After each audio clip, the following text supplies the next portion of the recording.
Good afternoon, everyone. I'm Allison Baksh, Marketing Manager at GenomeWeb, and I'll be your moderator today. The title of today's webinar is Targeted Detection of MET and NTRK Oncogenic Variants in Routine Molecular Analysis, and is sponsored by Agena Bioscience.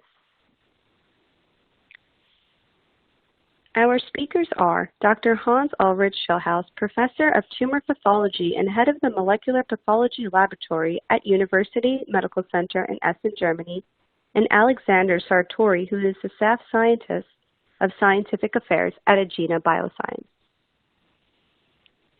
You may type in a question at any time during the webinar.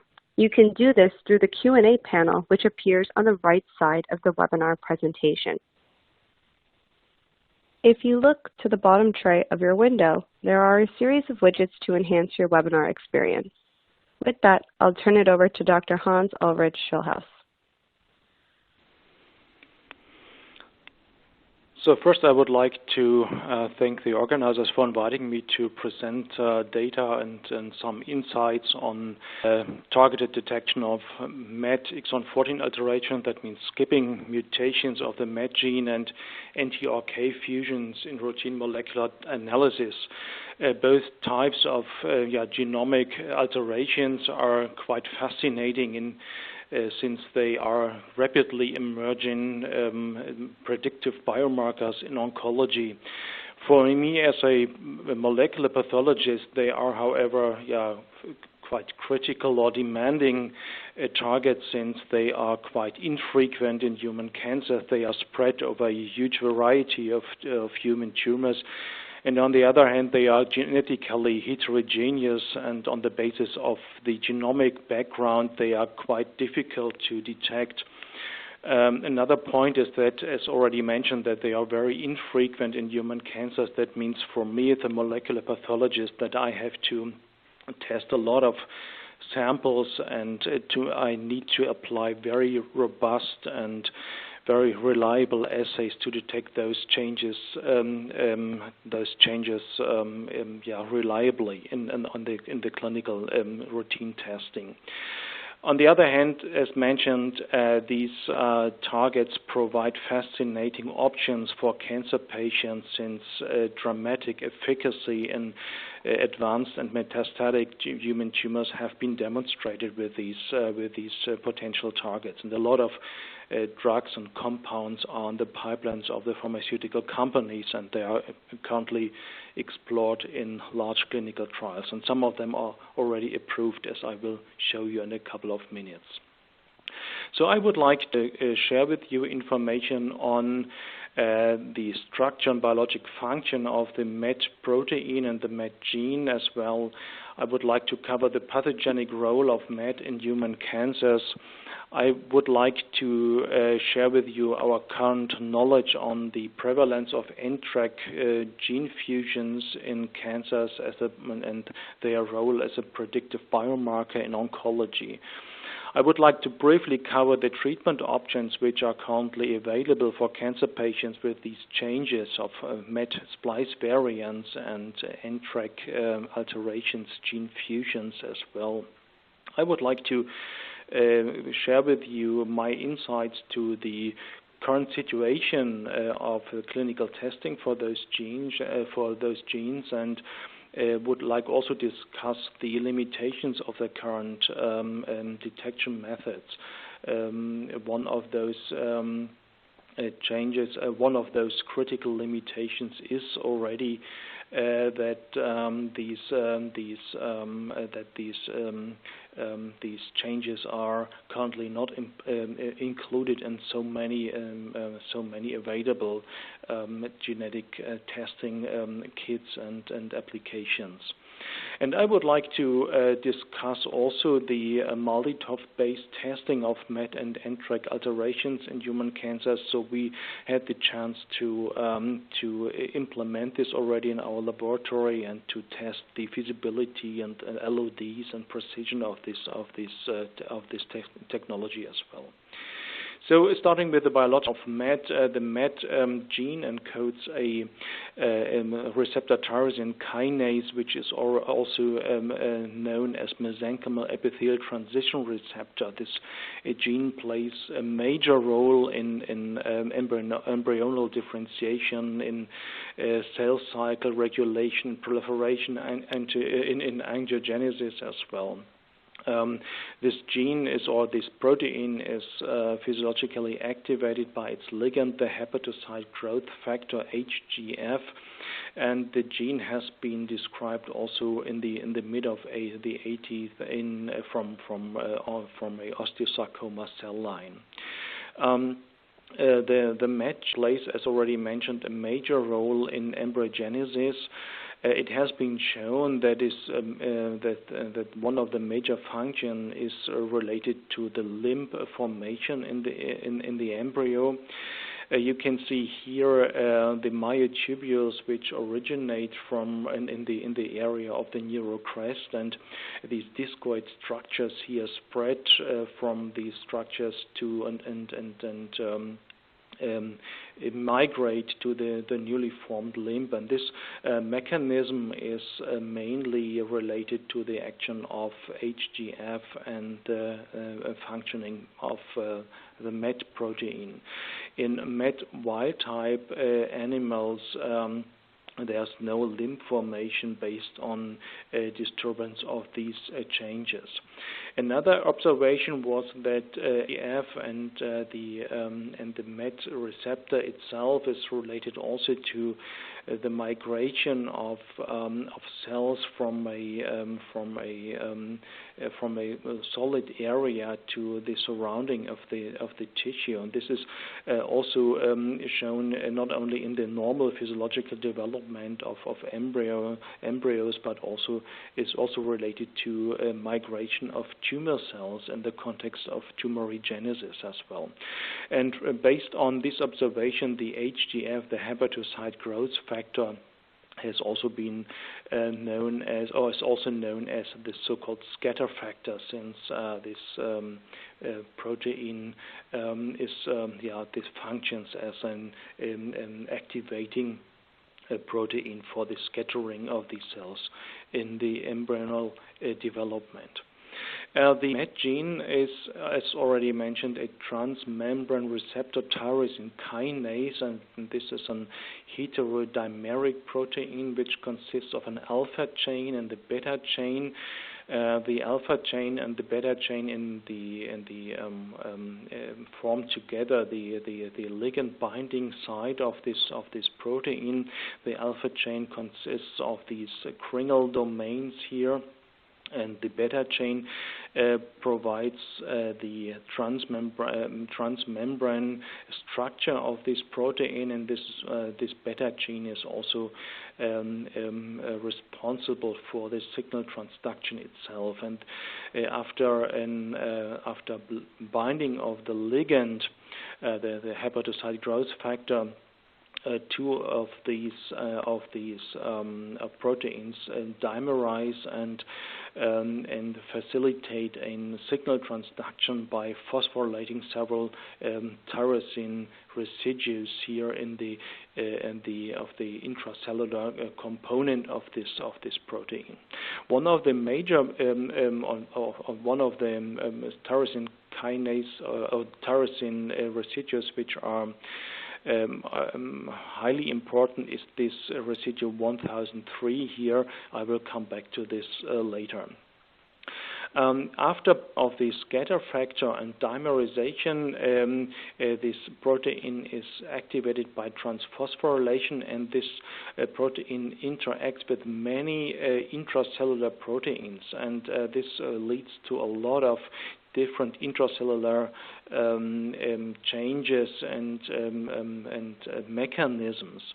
One of the very important proteins of binding partners is GRB2 here, or STAT3 or PI3 kinase, which facilitate different biological functions, such as regulation of survival, of transformation, of differentiation, and so on. So that means MET is highly regulated also by these downstream signaling proteins, and the changes of these, which are related to the activation of this protein, are very manifold and are related to many changes, or to many processes in non-neoplastic and neoplastic cells as well.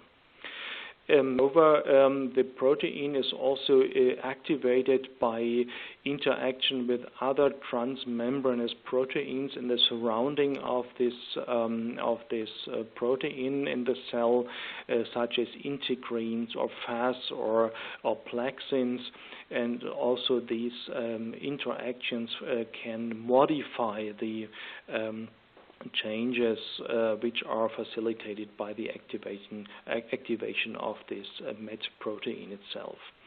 You can see from this list that also the changes which are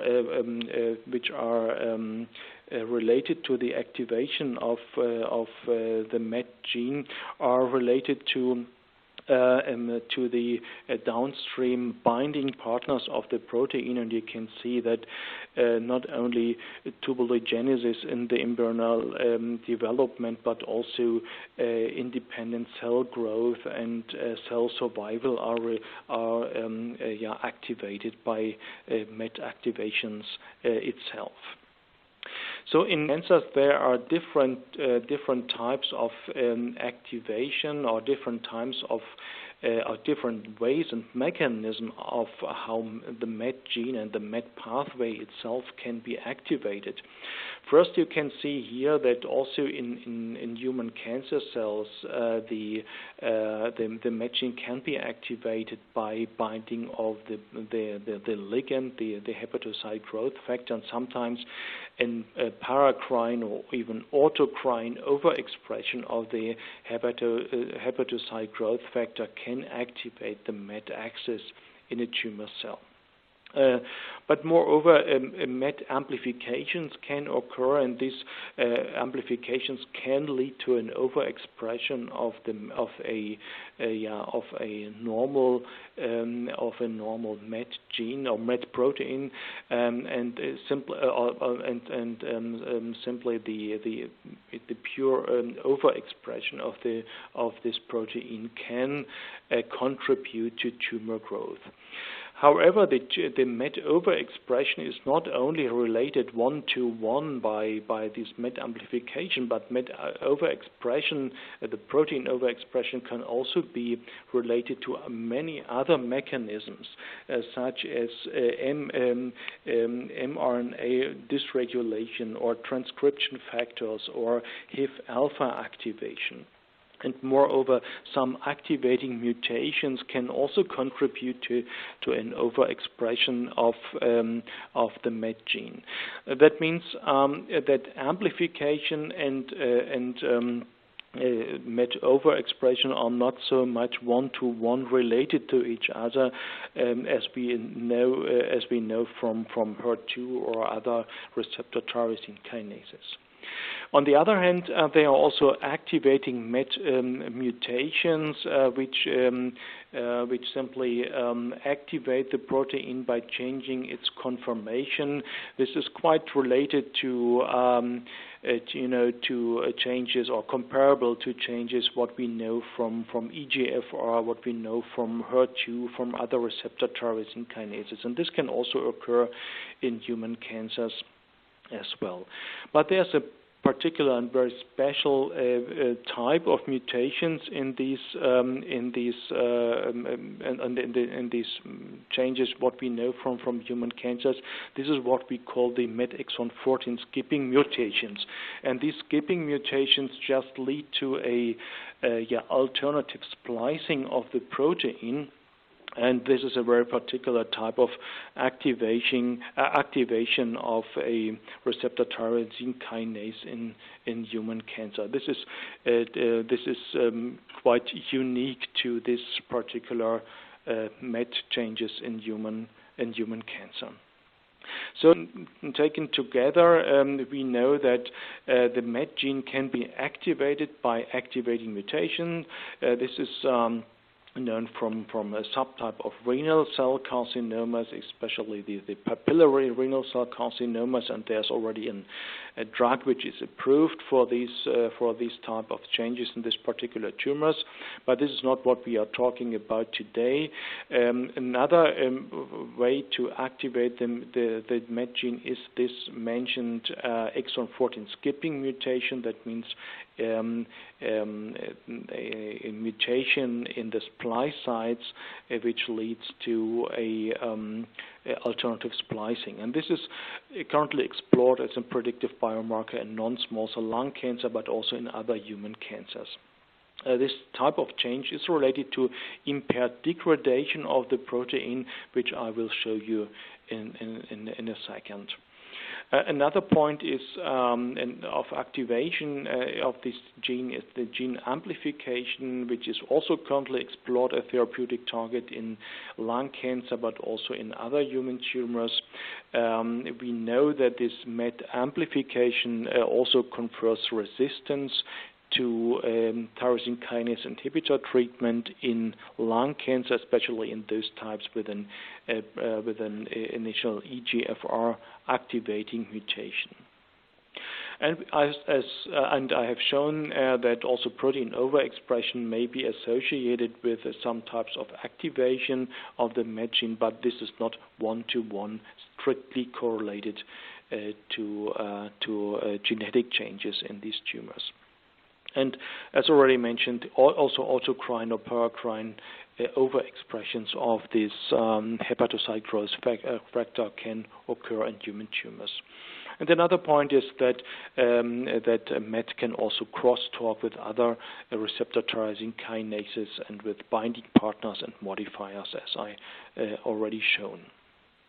And nevertheless, also epigenetic changes can occur in the human tumors, and they can also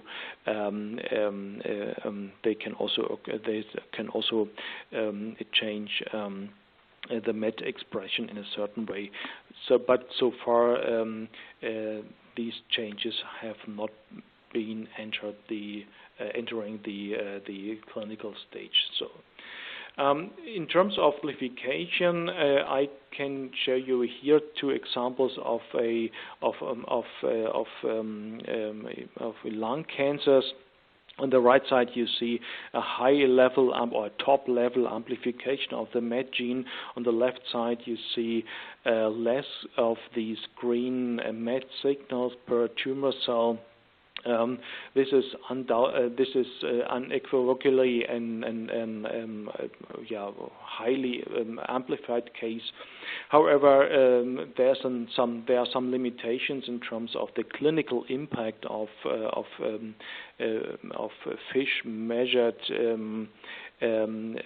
amplification detection in that way that so far we have not yet fixed clinically cutoffs for amplification, and therefore this is still under debate which role this amplification will play.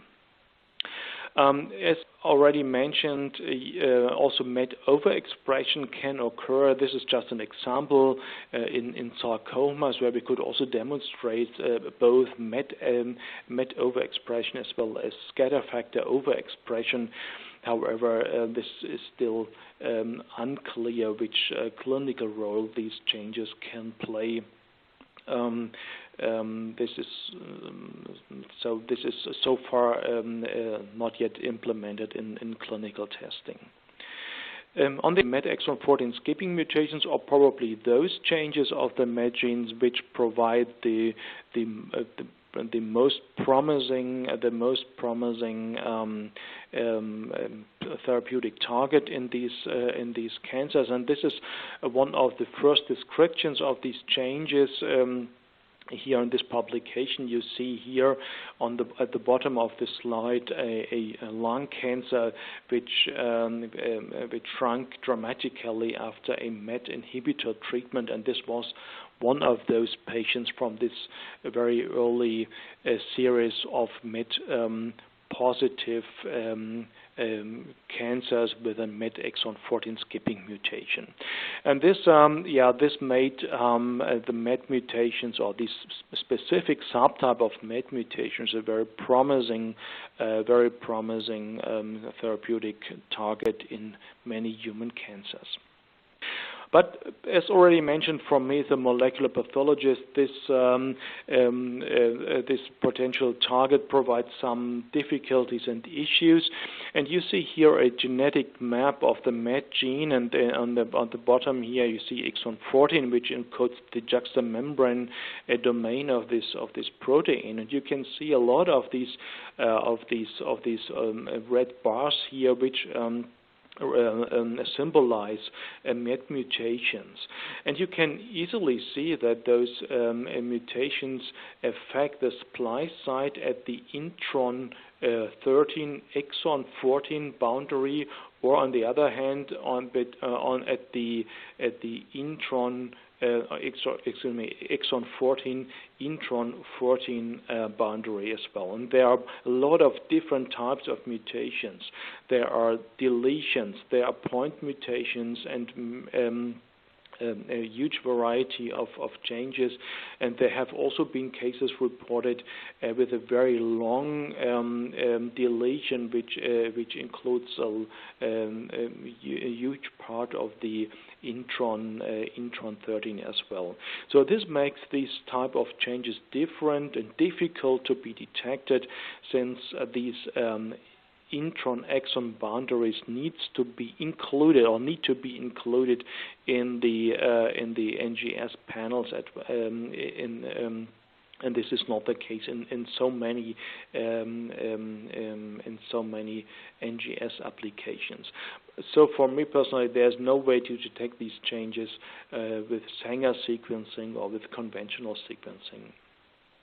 So on the biologic level, this leads to a splicing, or the loss of this exon 14 by alternative splicing leads to a loss of these particular tyrosine residue here, number 1003, and this is important for binding of adapter proteins which facilitate the receptor internalization and subsequent receptor degradation.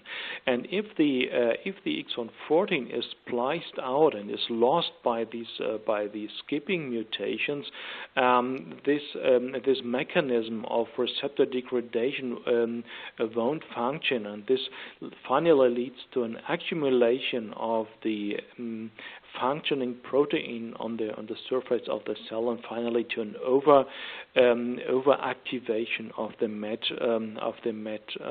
signaling in the tumor cell. And this is a driver event. This is an event which leads to tumorigenesis, which is oncogenic, and this is the particular type of a predictive biomarker for anti-MET compounds in oncology. This is a list of some of these drugs which are currently explored in clinical trials. There, on the one hand, there are anti-HGF antibodies, so-called ligand traps, which simply trap the ligand here. However, these drugs or compounds wouldn't function if the protein is overexpressed. This protein is overactivated by a MET exon 14 skipping activation, since this is independent of the ligand. On the other hand, there are anti-MET antibodies which interact with the superficial part of extracellular domain of this MET protein, and there are at least three different types of small molecules which interact with MET internally on the intracellular side of this protein.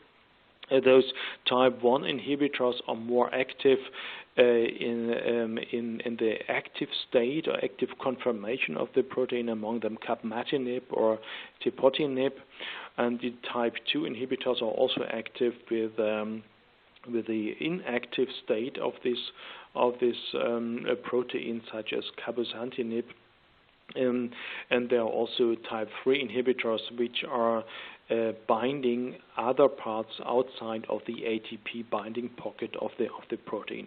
So that means there are a lot of different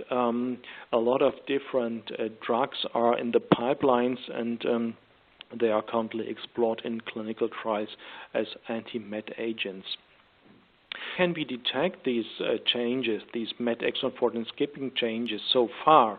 As already mentioned, conventional sequencing won't work with these genetic changes. The only way is to apply a NGS approach. You can do this either with a DNA-based approach, such as shown here. You can nicely see this is the exon 14, intron 14 boundary here, and you see this mutation here in the first nucleotide of this intron 14. And however, these changes can easily be detected with these NGS approaches. However, sometimes it is questionable whether these type of changes really lead to a skipping, to an alternative splicing. Sometimes we employ in silico analysis for these changes. However, sometimes we still need an RNA-based approach as well to make sure that the exon 14 is skipped, especially if this particular subtype of mutation has not been reported previously. So that means if we find such a mutation here or on the other part of at the other side of the exon 14, we always look at databases. We try to predict in silico the biologic relevance of this change. And if we won't find an entry in one of these known databases or publications, we need to explore this further by RNA-based sequencing. And this is how it's like. This is an RNA-based NGS approach, showing here the breakpoint between the intron, between the exon 13 and the exon 15, and we can demonstrate that there are a lot of reads which are covered by this approach here. However, this would require additional RNA-based testing. This would require an additional NGS run for this particular sample, and this is time-consuming and tissue-consuming as well. And and most importantly, it takes time. And this is you should have in mind that those patients with these MET changes are always severely ill, and then a rapid diagnosis is required for these patients. So as a potential therapeutic target in cancer, we can state that the MET gene is activated by various mechanisms. However, the MET exon 14 skipping mutation is currently the most promising therapeutic target. Especially amplification and activating mutations are explored in some cancers. However, we believe that the exon 14 skipping mutation is probably the most important thing in terms of MET and oncology.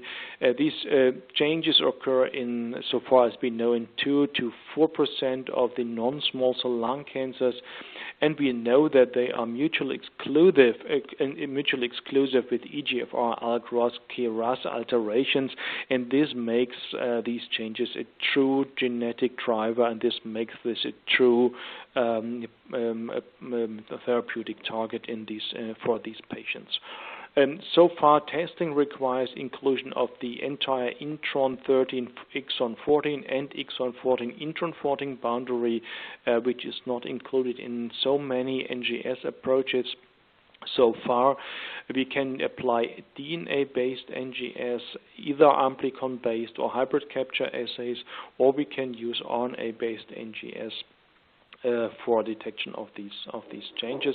However, the limitations are, as already mentioned, time to diagnosis and the required amount of tissue, of patient's tissue, which is always critical for us, especially if you think about clinical samples from lung cancer patients, which are quite small and provide a limited number of tumor cells there, with a low tumor cell content.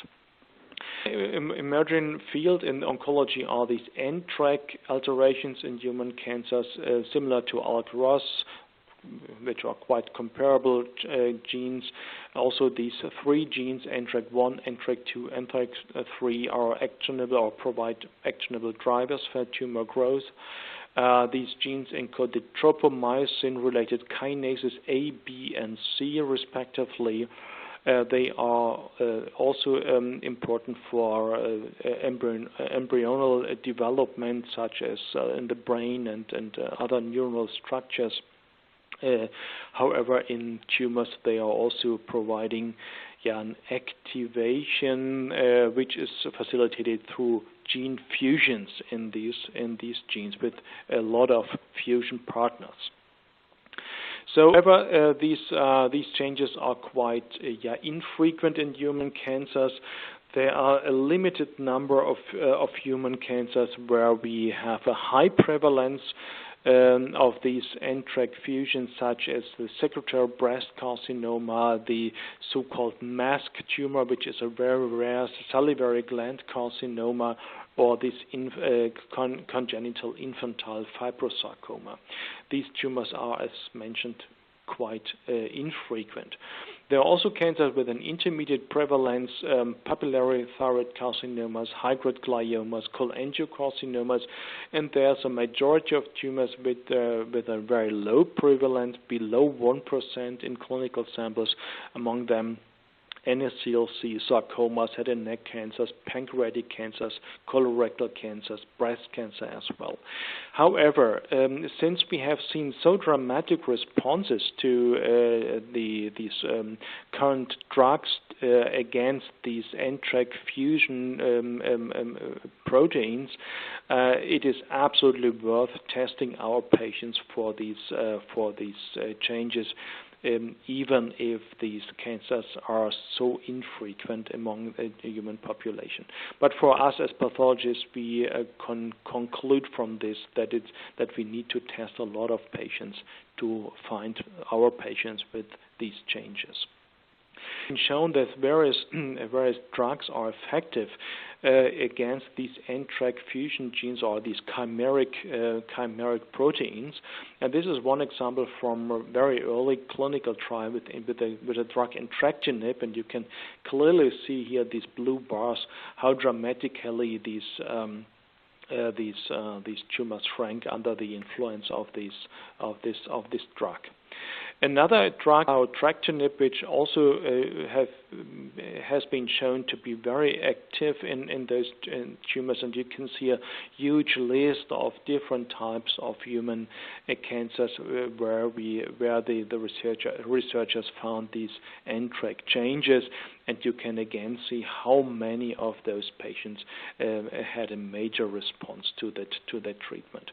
This finally led approval of this drug larotrectinib, which is active against these NTRK gene fusions, by the FDA and by the European Medicines Agency as well. And this is again an example for entity-agnostic approval, since the FDA and the EMA as well approved larotrectinib for the treatment of all solid tumors with NTRK gene fusion, irrespective of this particular tumor subtype.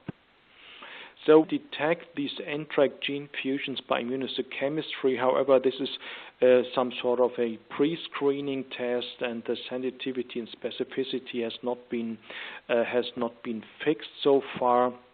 We can use FISH as well. However, this would require 3 separate tests for all 3 genes there, and we can also apply NGS, either DNA or NGS based. And again, we have these potential issues of the amount of tissue which is required for this and the turnaround time as well. It has suggested by an ESMO proposal to detect, to check or to apply molecular tests for NGS or other molecular technologies to detect these NTRK gene fusions, since the diagnostic sensitivity and specificity of immunohistochemistry has not yet fixed, and so this underlines the role of molecular tests also for NTRK testing. What we did in our laboratory was to check for the performance of a MALDI-TOF based detection kit for MET exon 14 skipping and NTRK fusions, and we had the chance to explore a multiplex assay which includes 6 markers, which include the MET exon 13 and 15 probes, as well as control probes for EML4 and GAPDH as control probes, and this was the setting of this assay. What we have used, what we did to detect the limit of detection was we did some dilution experiments with cell lines. We used a MET mutant cell line, the H596 cell line, and we diluted it by an ALK positive cell line. At these steps from 0% to 100%, and we run each sample in quadruplicates. mRNA was isolated from FFPE material of these cell blocks, which have been made from these cell lines and these cell line dilutions without DNase digestion, and we used mRNA concentrations as given here between 7.6 and 16 nanograms. And these admixtures and these dilutions have been double-checked and triple-checked with various methods such as FISH, IHC, DNA-based sequencing, RNA-based sequencing, and so on. One example, you can see the ALK staining, and this is a number in figure A. You see a 0% MET mutation. In figure C, you can see 100% MET mutation, and this is 50% here in B. So we extracted the mRNA by this agent core RNA-based kit. This is a manual kit, but this works also with the automatized systems.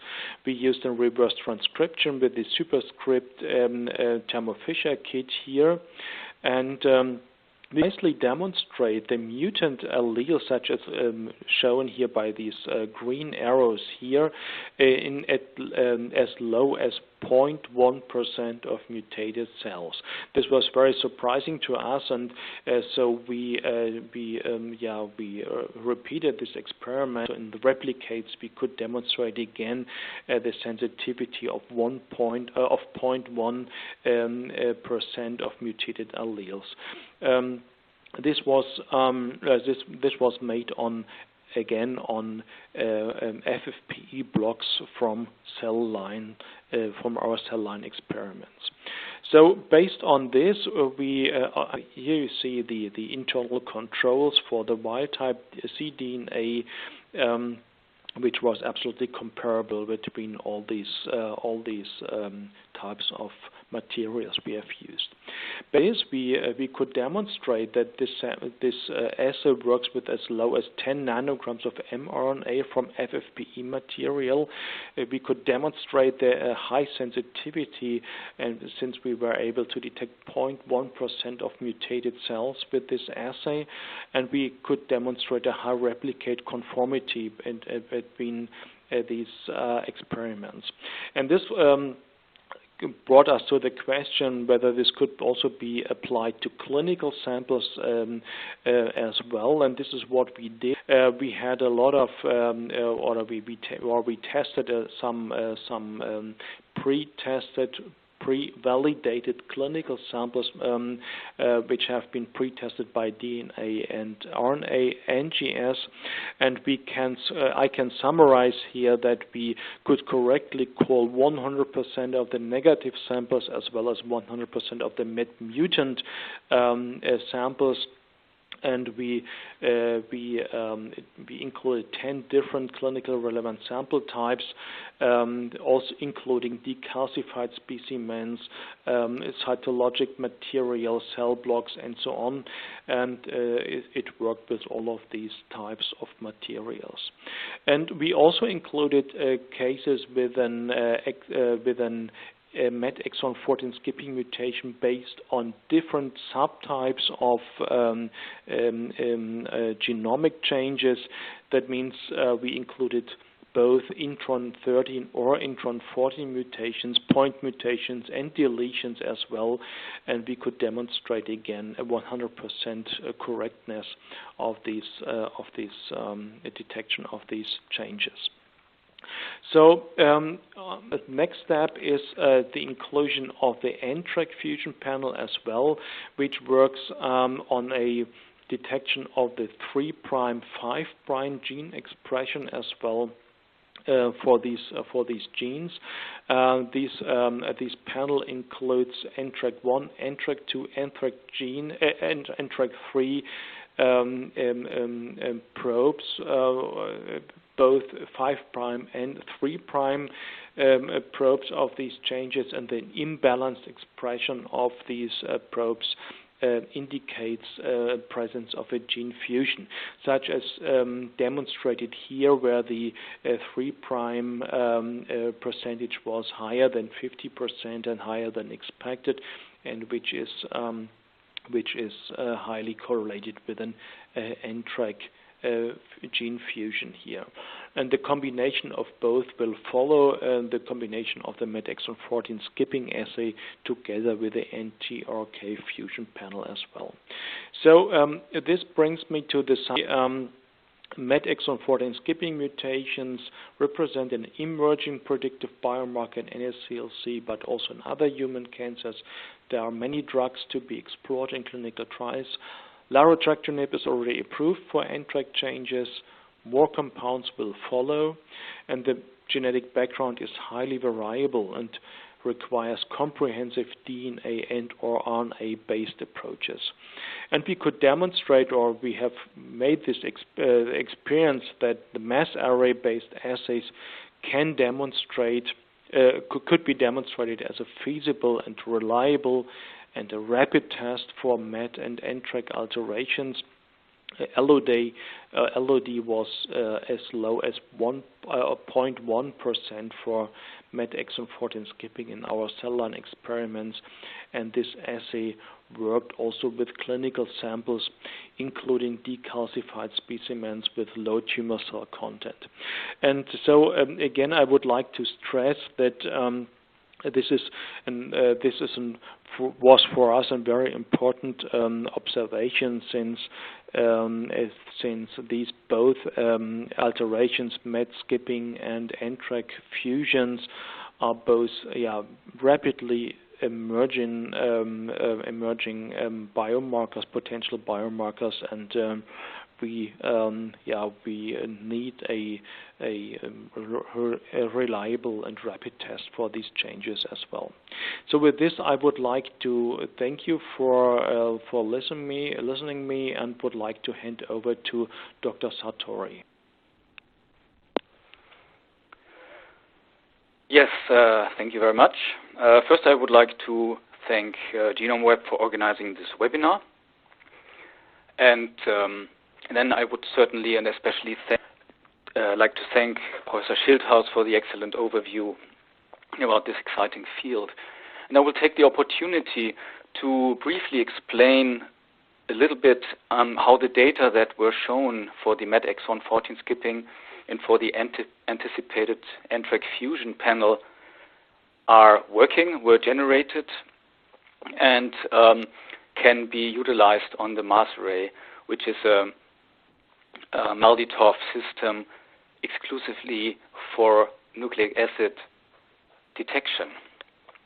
Before I do that, you may not be familiar with Agena Bioscience as a company. So we are headquartered in San Diego, California, but also operate sales offices in Germany, China, and Australia. And our mission is to deliver affordable targeted genomic tests for laboratories worldwide, again using the mass array system as the detection platform. However, there's a range of applications that can be that are delivered to the mass array system. And as we were talking about today, with the example of the MET exon 14 and combined NTRK fusion panel, we are working in the oncology field, and I want to highlight a number of other panels and applications that we offer in that field, starting from the classic iPlex Pro chemistry for germline and somatic mutation detection for a limit of detection in tissue down to 10%, followed by a specific high sensitivity chemistry iPlex HS for somatic mutation detection in solid tumors with a limit of detection down to 1%, and complemented by our chemistry called UltraSeq for work in liquid biopsy for somatic mutation detection, especially in ctDNA, with a limit of detection of down to 0.1%. And for all these chemistries, especially for the latter two, we serve a variety of pre-made panels, like for lung cancer, colon cancer, melanoma, etc., as you can see at the bottom of this slide. But these chemistries are also customizable.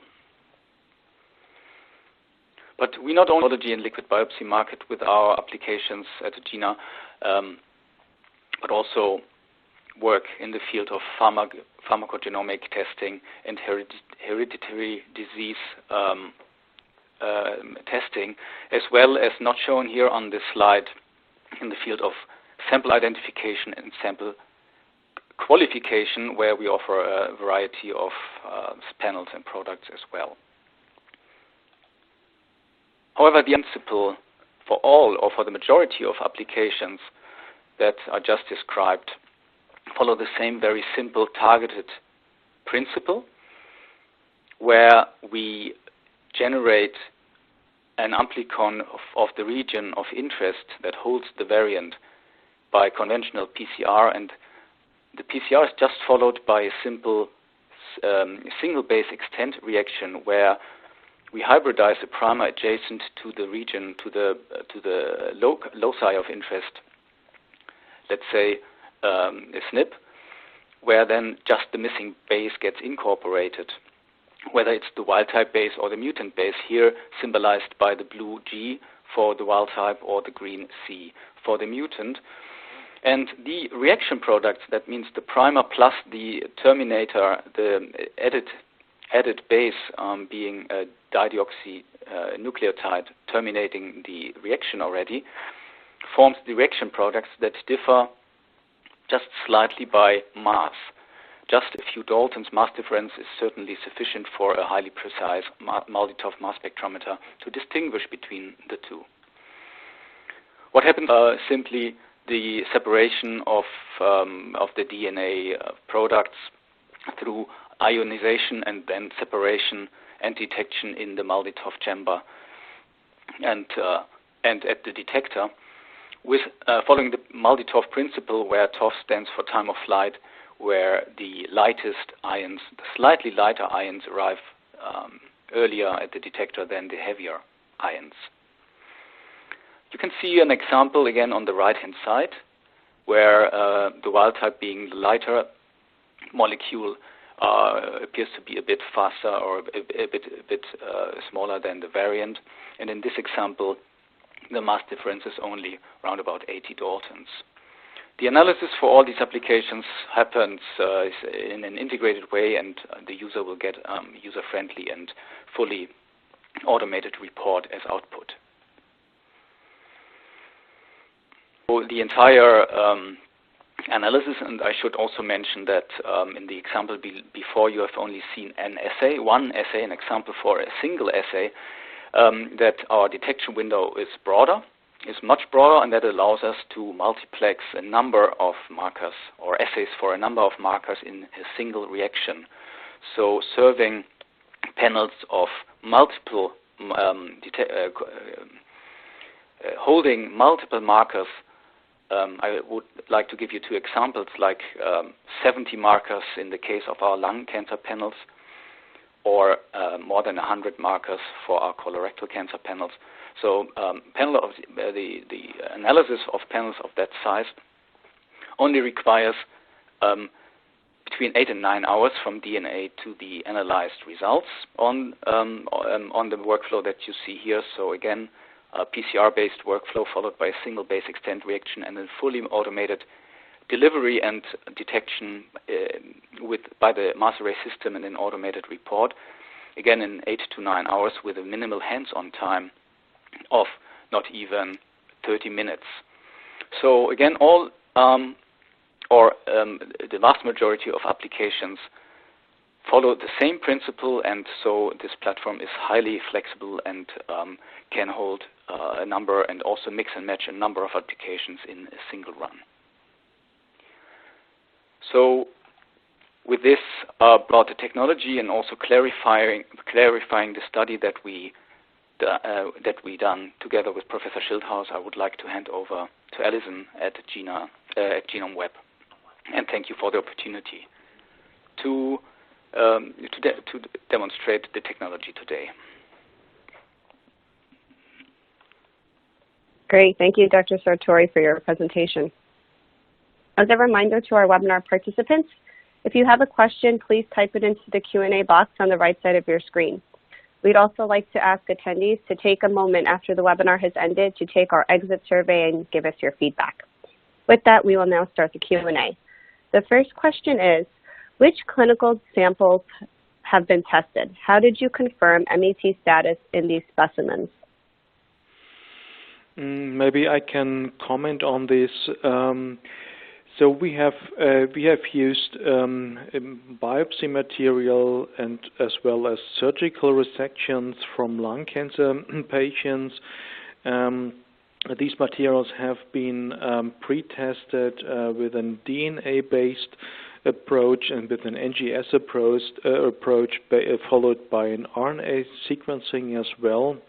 And so on, we included very tiny biopsies, transbronchial biopsies, as well as core needle biopsies, as well as resection specimens, as mentioned.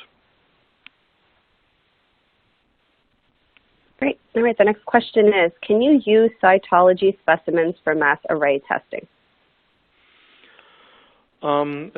So far as we know, this works, especially if you have the opportunity to use cell blocks.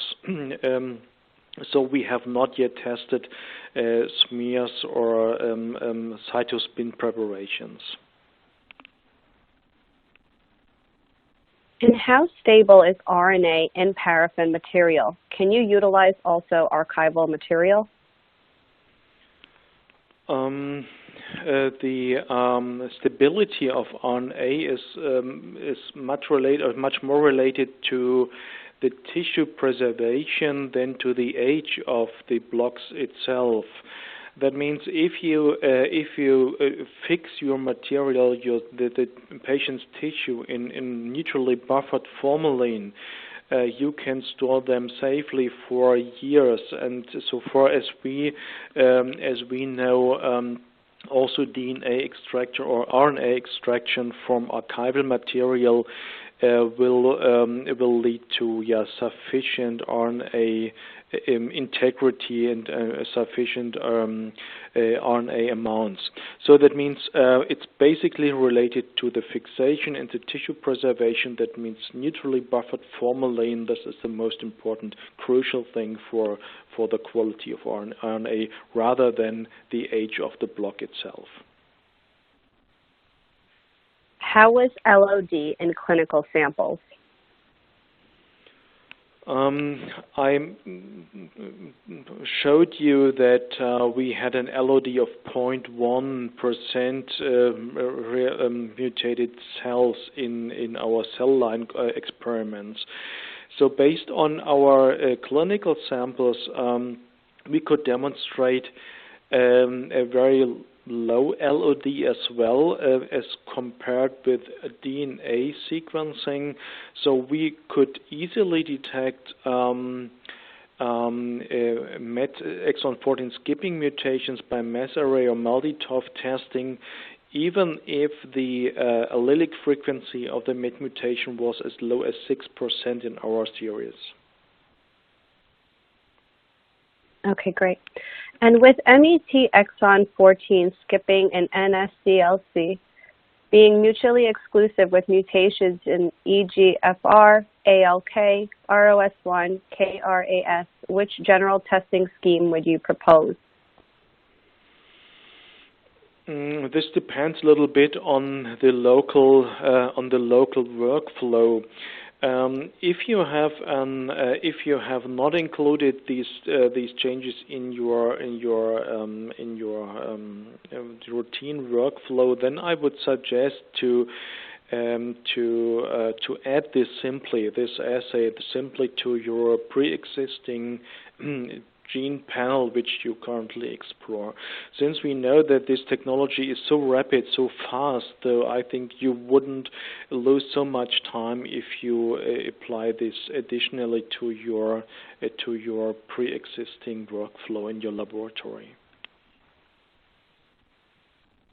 Great. And our last question here is, you demonstrated that 0.1% of cells with MET exon 14 alteration can be detected with a mass array. Can any other technology reach that level of sensitivity? So honestly, I'm not aware of any other technology with this low LOD, with this high sensitivity. So honestly, I'm not aware of this. Okay, great.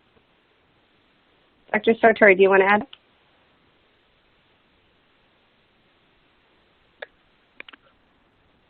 Well, from what we know, I guess the mass array really shows superior sensitivity, and as Professor Schildhaus mentioned, we are not aware of any other technology that can reach that sensitivity. That doesn't mean we know it for sure for any available technology, but the technologies in use probably cannot reach there. All right, great. Well, thank you to both our speakers today and to our sponsor, Gena Bioscience. Again, if we didn't have time to get to your question, we will follow up with you afterwards. Thank you for joining us for this genome webinar.